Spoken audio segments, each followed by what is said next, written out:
તો આજે આપણે બનાવીશું લાલ મરચાંની ચટણી। તો આ ચટણી તમે શાકની જગ્યાએ પણ ખાઈ શકો છો અને ઘરે ખૂબ જ ઓછા સમયની અંદર બની જતી હોય છે।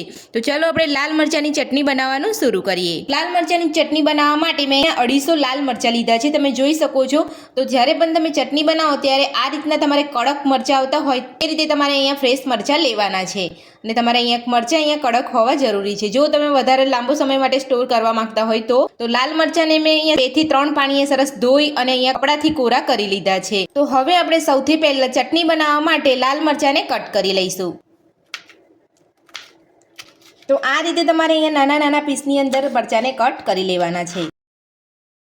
આપણે બી નથી કાઢવાના, આ મરચાં મોરા આવતા હોય છે। તો આ જ રીતે બધા મરચાંને બી સાથે જ કટ કરી લઈશું। તો બધા જ મરચાંને આપણે અહીંયા બી સાથે કટ કરી લીધા છે, તમે જોઈ શકો છો।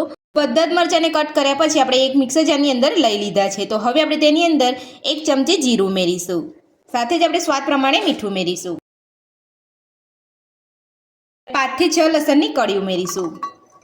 તો આ રીતે તમે પીસો ત્યારે તમારે ધ્યાન રાખવાનું છે કે પાણી ઉમેર્યા વગર તમારે અહીંયા બધું પીસવાનું છે। તો હવે આપણે ઢાંકણ બંધ કરીને બધું સરસ પીસી લઈશું। તો પાણી ઉમેર્યા વગર જ આપણે બધું સરસ પીસી લીધું છે। તો હવે આપણે ચેક કરી લઈશું। તો તમે જોઈ શકો છો એકદમ સરસ આપણે અહીંયા મરચાં પીસાઈ ગયા છે। તો આ રીતે તમારે અહીંયા બધું સરસ પીસવાનું છે। તો હવે આપણે બધું જ એક પેનની અંદર લઈ અને સરસ રીતે કૂક કરી લઈશું। તો ચટણીને કૂક કરવા માટે ગેસ ઉપર આપણે અહીંયા એક પેન મૂક્યું છે, એની અંદર આપણે નાની અડધી વાટકી જેટલું તેલ લઈશું। તો આ રીતે તમે ચટણી બનાવતા હોય ત્યારે તમારે તેલનું પ્રમાણ થોડું અહીંયા વધારે રાખવાનું છે। તો આ રીતે તમે તેલનું પ્રમાણ વધારે રાખશો, ચટણી લાંબા સમય સુધી જળવાઈ રહેશે। તો હવે આપણે તેલને ગરમ થવા દઈશું।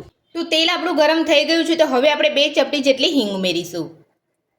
હિંગ ઉમેર્યા પછી આપણે મિક્સર જારમાં મરચાંને પીસીને રાખ્યા હતા એ ઉમેરી લઈશું।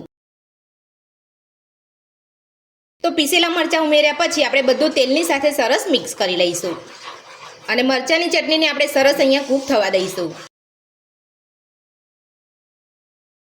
તો જે મિક્સર જારની અંદર આપણે અહીંયા મરચાંને પીસ્યા હતા તેની અંદર થોડું પાણી ઉમેરી હલાવીને સરસ મિક્સ કરી અને બધું જ આપણે અહીંયા ચટણીની અંદર ઉમેરી દઈશું। તો પાણીનું પ્રમાણ તમારે આ રીતે થોડુંક જ લેવાનું છે, વધારે પાણી નથી લેવાનું, તમારે બાળવામાં વધારે સમય લાગશે અને ચટણી તમારી સારી નહીં બને। બધું સરસ આપણે મિક્સ કરી લઈશું। તો પાણી ઉમેરીને બધું સરસ મિક્સ કરી લીધું છે। તો હવે આપણે ચટણીને સરસ અહીંયા કૂક થવા દઈશું। ચટણીમાંથી તેલ છૂટું પડે ત્યાં સુધી આપણે ચટણીને કૂક થવા દઈશું। તો હવે આપણે ચટણીની અંદર